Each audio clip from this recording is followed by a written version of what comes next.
Содржи одредби кои што се однесуваат на органи и тела надлежни за водење на постапката за изработување и донесување на урбанистички планови, иницијатива за изработка на урбанистички планови, програма за финансирање на изработката на урбанистичките планови, услови за планирање на просторот, ажурирани геодетски подлоги, планска програма, избор на изработувач на урбанистичките планови. Долго најавуваниот закон за урбанистичко планирање кој доби зелено светло од владата и влезе во комисиска расправа, треба да стави ред во планирањето и узурпирањето на градежното земјиште, додаде накрај министерот и предлагач на законот Горан Сугаревски. Неговото излагање веднаш беше дочекано со критика од експертите и граѓанските организации. Архитектите тврдат дека и во иднина се задржува паралелниот систем за градење.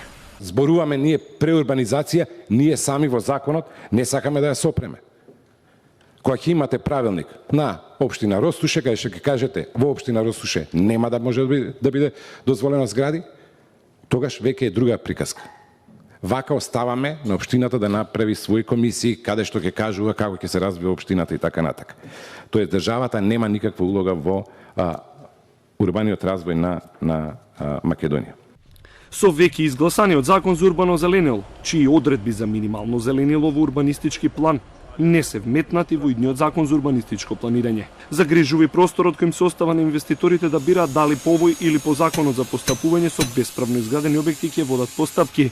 Велат експертите, Министерството за транспорт и врски ги изоставило и барањата на граѓанските организации. За секој урбанистички план кој што ќе се направи мора да содржи податоци мерења за струјењето на воздухот, какво е сега, какво би било, значи проценка врз основа на податоци, какво би било со изградените објекти.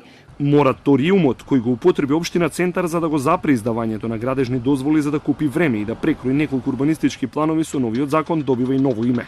Решението ќе се вика суспендирање на ДУП, но не подолго од една година, што исто така беше критикувано од експертите.